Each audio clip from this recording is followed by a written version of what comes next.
ಇವತ್ತು ಪಿಯು ಫಲಿತಾಂಶ ಹೊರಬೀಳಲಿದ್ದು ಪಿಯು ಬೋರ್ಡ್ನಲ್ಲಿ ಪ್ರೆಸ್ ಮೀಟ್ ನಡೆಸಲಾಗ್ತಾ ಇದೆ.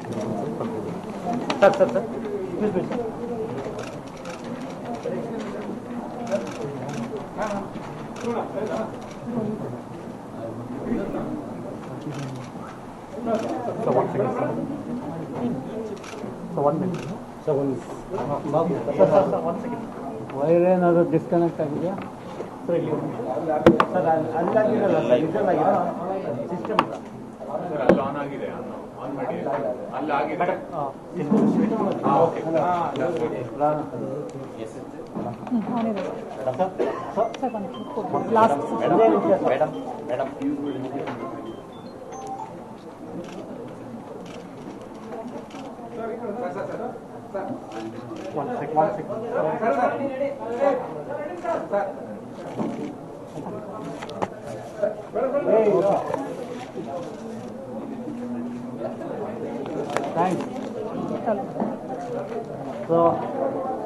ಎಲ್ಲ ಮಾಧ್ಯಮ ಮಿತ್ರರಿಗೆ ಸ್ವಾಗತ. 2019 ಮಾರ್ಚ್ನಲ್ಲಿ ನಡೆದ ದ್ವಿತೀಯ PUC ಪರೀಕ್ಷೆಯ ಫಲಿತಾಂಶವನ್ನು ನಾವು ಈ ದಿನ ತಮ್ಮ ಮೂಲಕ ಬಿಡುಗಡೆ ಮಾಡ್ತಾ ಇದ್ದೇವೆ. ನಮಗೆಲ್ಲ ಗೊತ್ತಿದ್ದಾಗೆ ಮಾರ್ಚ್ 1ನೇ ತಾರೀಕಿನಿಂದ 18ರವರೆಗೆ ಒಟ್ಟು 1013 ಪರೀಕ್ಷಾ ಕೇಂದ್ರಗಳಲ್ಲಿ ಈ PUC ಪರೀಕ್ಷೆಯನ್ನು ನಡೆಸಲಾಗಿತ್ತು. ಒಟ್ಟು 6,71,653 ವಿದ್ಯಾರ್ಥಿಗಳು ಕಲೆ, ವಾಣಿಜ್ಯ ಮತ್ತು ವಿಜ್ಞಾನ ಸಂಯೋಜನೆಗಳಲ್ಲಿ ಪರೀಕ್ಷೆಯನ್ನು ಬರೆದಿದ್ದರು. ಇವರ ಪೈಕಿ 4,14,587 ವಿದ್ಯಾರ್ಥಿಗಳು ಉತ್ತೀರ್ಣರಾಗಿದ್ದಾರೆ. ಇದು ಶೇಕಡ 61.73 ಫಲಿತಾಂಶವನ್ನು ನೀಡಿದೆ. ಈ ಫಲಿತಾಂಶ ಕಳೆದ ವರ್ಷಕ್ಕೆ ಹೋಲಿಸಿದಲ್ಲಿ 2.17 ಶೇಕಡ ಇಂಪ್ರೂವ್ಮೆಂಟ್ ಆಗಿದೆ. ಕಳೆದ ಬಾರಿ 59.56% ಇದ್ದ ಫಲಿತಾಂಶ ಈ ಬಾರಿ 61.73%ಗೆ ಏರಿಕೆಯಾಗಿದೆ. ಇದರಲ್ಲಿ ವಿಶೇಷವಾಗಿ ಹೊಸ ವಿದ್ಯಾರ್ಥಿಗಳು, ಪ್ರಥಮ ಬಾರಿಗೆ ಬರೀತಾ ಇರುವಂಥ ವಿದ್ಯಾರ್ಥಿಗಳು 68.29% ಫಲಿತಾಂಶವನ್ನು ಪಡೆದಿದ್ದಾರೆ. ಈ ಪೈಕಿ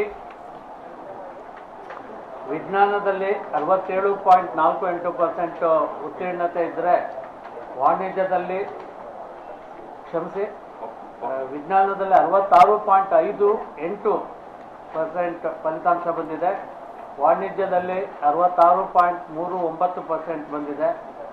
ಕಲೆಯಲ್ಲಿ 50.53% ಫಲಿತಾಂಶ ಬಂದಿದೆ.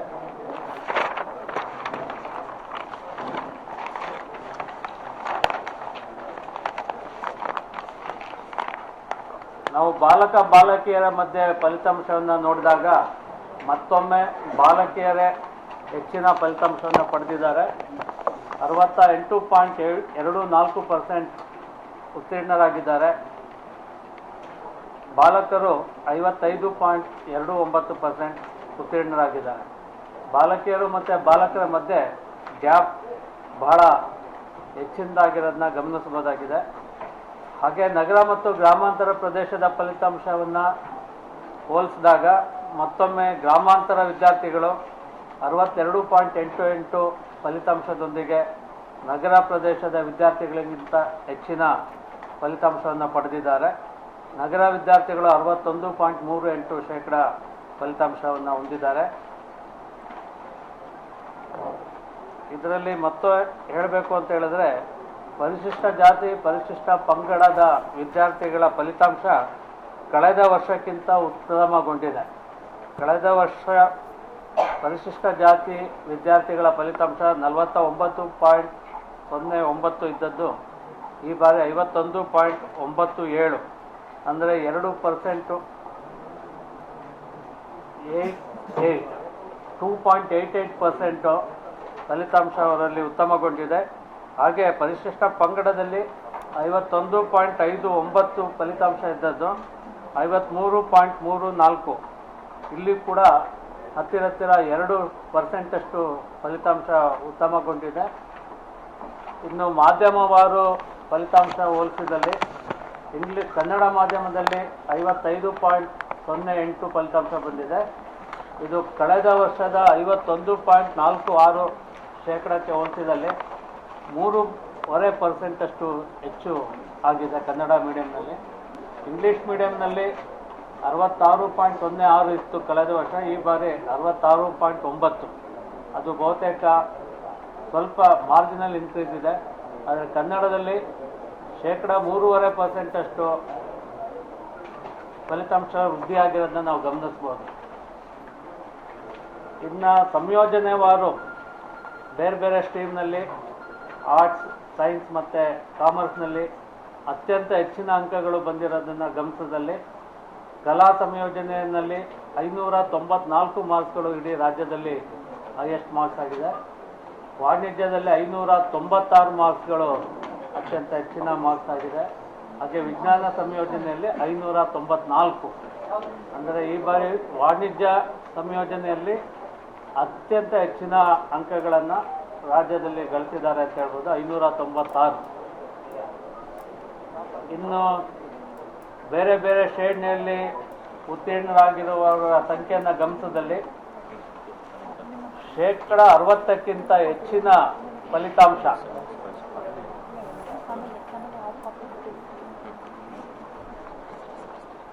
ಸುಮಾರು 2,82,124 ಇಷ್ಟು ಮಂದಿ 60%ಕ್ಕಿಂತ ಹೆಚ್ಚಿನ ಫಲಿತಾಂಶವನ್ನು ಪಡೆದಿದ್ದಾರೆ. ಅಂದರೆ 4,14,000ಕ್ಕೆ ಹೋಲಿಸಿದಲ್ಲಿ ಇವರ ಸಂಖ್ಯೆ 50%ಕ್ಕಿಂತ ಹೆಚ್ಚಿನದಿರುವುದನ್ನು ನಾವು ಗಮನಿಸಬಹುದಾಗಿದೆ.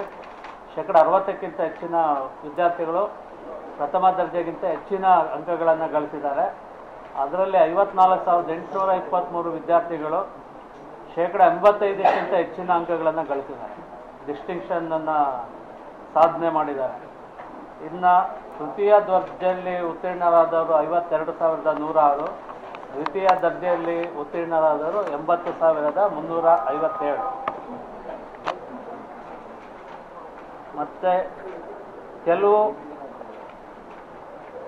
ಬಹುತೇಕ ಎಲ್ಲ ವಿಷಯಗಳಲ್ಲಿ ವಿದ್ಯಾರ್ಥಿಗಳು ವಿವಿಧ ಪ್ರಮಾಣದಲ್ಲಿ 100ಕ್ಕೆ 100ರಷ್ಟು ಅಂಕಗಳನ್ನು ಗಳಿಸಿದ್ದಾರೆ.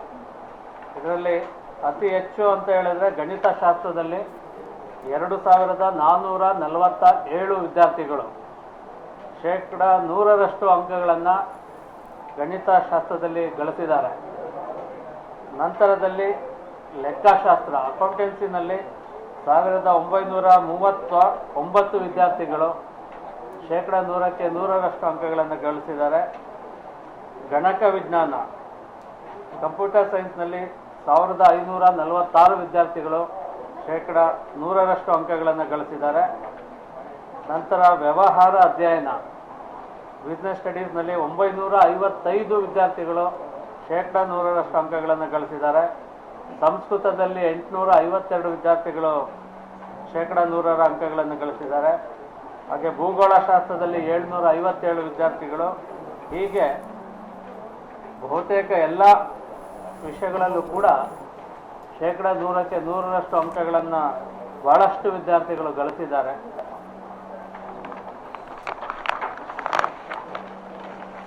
ಜಿಲ್ಲೆಗಳ ಮಧ್ಯೆ ಬಂದಾಗ ಮತ್ತೊಮ್ಮೆ ಉಡುಪಿ ಮತ್ತು ದಕ್ಷಿಣ ಕನ್ನಡದ ಮಧ್ಯೆ ಪ್ರಥಮ ಸ್ಥಾನ, ದ್ವಿತೀಯ ಸ್ಥಾನ ಹಂಚಿಕೆಯಾಗಿದೆ. ಈ ಬಾರಿ ಉಡುಪಿ 92.20 ಶೇಕಡಾವಾರು ಪ್ರಮಾಣದ ಫಲಿತಾಂಶದ ಜೊತೆಗೆ ಮೊದಲ ಸ್ಥಾನದಲ್ಲಿದೆ. ನಂತರ ದಕ್ಷಿಣ ಕನ್ನಡ 90.91 ಉತ್ತೀರ್ಣದ ಜೊತೆಗೆ ಎರಡನೇ ಸ್ಥಾನ ಇದೆ. ಕೊಡಗು 83.31% ಜೊತೆಗೆ ಮೂರನೇ ಸ್ಥಾನದಲ್ಲಿದೆ. ಹಾಗೂ ಈ ಬಾರಿ ಚಿತ್ರದುರ್ಗ 51.42 ಫಲಿತಾಂಶದೊಡನೆ ಕೊನೆಯ ಸ್ಥಾನದಲ್ಲಿದೆ. ಕಳೆದ ಬಾರಿ ಚಿಕ್ಕೋಡಿ ಈ ಕೊನೆಯ ಸ್ಥಾನದಲ್ಲಿತ್ತು, ಅದೀಗ 25ನೇ ಸ್ಥಾನಕ್ಕೆ ಹೋಗಿದೆ. ಚಿತ್ರದುರ್ಗ ಅಂತಿಮ ಸ್ಥಾನವನ್ನು ಗಳಿಸಿದೆ. ಈ ಬಾರಿ ಇನ್ನೊಂದು ಸಂತೋಷದ ವಿಷಯ ಅಂತ ಹೇಳಿದ್ರೆ ವಿಕಲಚೇತನ ವಿದ್ಯಾರ್ಥಿಗಳು ಉತ್ತಮ ಫಲಿತಾಂಶವನ್ನು ಪಡೆದಿದ್ದಾರೆ. ಅವರು ಬೇರೆ ಯಾವುದೇ ವಿದ್ಯಾರ್ಥಿಗಳಿಗೆ ಕಡಿಮೆ ಇಲ್ಲದ ಹಾಗೆ ಅತ್ಯುತ್ತಮ ಫಲಿತಾಂಶವನ್ನು ಪಡೆದಿದ್ದಾರೆ. ದೃಷ್ಟಿಮಾಂದ್ಯ ಮಕ್ಕಳು 76.14%, ಅಂದರೆ ಸಾಮಾನ್ಯ ಫಲಿತಾಂಶಕ್ಕಿಂತ ಬಹಳ ಹೆಚ್ಚಿನ ಫಲಿತಾಂಶ ಪಡೆದಿದ್ದಾರೆ. ಆರ್ಥೋ ಮೂಳೆಗೆ ಸಂಬಂಧಪಟ್ಟ ವಿಕಲಚೇತನ ವಿದ್ಯಾರ್ಥಿಗಳು 69.83% ಫಲಿತಾಂಶ ಹೊಂದಿದ್ದಾರೆ. ಡಿಸ್ಲೆಕ್ಸಿಯಾ ಬಹು ಅಂಗಗಳ ವೈಫಲ್ಯತೆ 60.35 ಫಲಿತಾಂಶ ಪಡೆದಿದ್ದಾರೆ. ನಂತರದಲ್ಲಿ ವಿವಿಧ ಕಾಲೇಜುಗಳ ಪೈಕಿ ಹೋಲಿಸಿದಲ್ಲಿ ಸರ್ಕಾರಿ ಪದವಿ ಪೂರ್ವ ಕಾಲೇಜುಗಳು 50.94% ಫಲಿತಾಂಶ ಪಡೆದಿದೆ. ಇದು ಕಳೆದ ಬಾರಿಗಿಂತ 2% ವೃದ್ಧಿಯಾಗಿದೆ. 100ಕ್ಕಿಂತ ಹೆಚ್ಚು ಫಲಿತಾಂಶ ಬಂದ 100ರಷ್ಟು ಫಲಿತಾಂಶ ಬಂದ ಕಾಲೇಜುಗಳ ಪೈಕಿ ಸರ್ಕಾರಿ ಪದವಿ ಪೂರ್ವ ಕಾಲೇಜುಗಳು 15 ಇದೆ. ಒಟ್ಟಾರೆ 80 ಕಾಲೇಜುಗಳು ಈ 100ರ ಸಾಧನೆ ಮಾಡಿವೆ. ಶೂನ್ಯ ಫಲಿತಾಂಶದಲ್ಲಿ ಗಮನಿಸಬೇಕಾದ ಅಂಶ ಅಂತ ಹೇಳಿದ್ರೆ ಅನುದಾನ ರಹಿತ ಪದವಿ ಪೂರ್ವ ಕಾಲೇಜುಗಳು 94 ಕಾಲೇಜುಗಳಲ್ಲಿ ಶೂನ್ಯ ಫಲಿತಾಂಶ ಇದೆ. ಸರ್ಕಾರಿ ಪದವಿ ಪೂರ್ವ ಕಾಲೇಜುಗಳಲ್ಲಿ 3 ಮಾತ್ರ ಈ ನಂಬರ್ ಇದೆ. ಇದರಲ್ಲಿ ಈಗ ಏನು ನಾವು ಫಲಿತಾಂಶವನ್ನು ಪ್ರಕಟ ಮಾಡಿದ್ದೇವೆ, ಈಗ 12 ಗಂಟೆಗೆ PU ಮಂಡಳಿಯ ವೆಬ್ಸೈಟ್ನಲ್ಲಿ ಲಭ್ಯ ಆಗುತ್ತೆ. ಮತ್ತು ಇವತ್ತು ಎಲ್ಲ ಕಾಲೇಜುಗಳಿಗೆ ಈ ಫಲಿತಾಂಶವನ್ನು ಕಳಿಸ್ಕೊಡ್ಲಾಗುತ್ತೆ. ನಾಳೆ ಬೆಳಗ್ಗೆ ಎಲ್ಲ ಕಾಲೇಜುಗಳಲ್ಲಿ ಇದು ಪ್ರಕಟ ಆಗ್ತಾ ಇದೆ. ಇದರಲ್ಲಿ ವಿದ್ಯಾರ್ಥಿಗಳ ಭಾವಚಿತ್ರಗಳಲ್ಲಿ ಏನಾದರೂ ನ್ಯೂನ್ಯತೆ ಇದ್ದರೆ ಅದನ್ನ ಸರಿ ಮಾಡ್ಕೊಳ್ಳೋದಕ್ಕೆ ನಾಳೆಯಿಂದ 30ನೇ ತಾರೀಕಿನವರೆಗೆ ಆನ್ಲೈನ್ ಪೋರ್ಟಲ್ನಲ್ಲಿ ಅವಕಾಶ ಕಲ್ಪಿಸಿಕೊಡ್ಲಾಗಿದೆ. ಮತ್ತು ಉಳಿದಂತೆ ಉತ್ತರ ಪತ್ರಿಕೆಗಳ ಸ್ಕ್ಯಾನಿಂಗ್ ಪ್ರತಿಯನ್ನು ಪಡೀಲಿಕ್ಕೆ, ಮರು ಎಣಿಕೆಗೆ ಅರ್ಜಿ ಹಾಕಲಿಕ್ಕೆ ಮತ್ತು ಮರು ಮೌಲ್ಯಮಾಪನಕ್ಕೆ ಅರ್ಜಿ ಹಾಕಲಿಕ್ಕೆ ನಾವು ಈಗಾಗಲೇ ವಿವಿಧ ದಿನಾಂಕಗಳನ್ನು ಪ್ರಕಟ ಮಾಡಿದ್ದೇವೆ. ಅದು ನಮ್ಮ ವೆಬ್ಸೈಟ್ನಲ್ಲೂ ಕೂಡ ಲಭ್ಯ ಇದೆ ಮತ್ತು ಎಲ್ಲ ಕಾಲೇಜುಗಳಲ್ಲಿ ಕೂಡ ಲಭ್ಯ ಆಗುತ್ತೆ. ಅದೇ ರೀತಿ ಈ ಫಲಿತಾಂಶ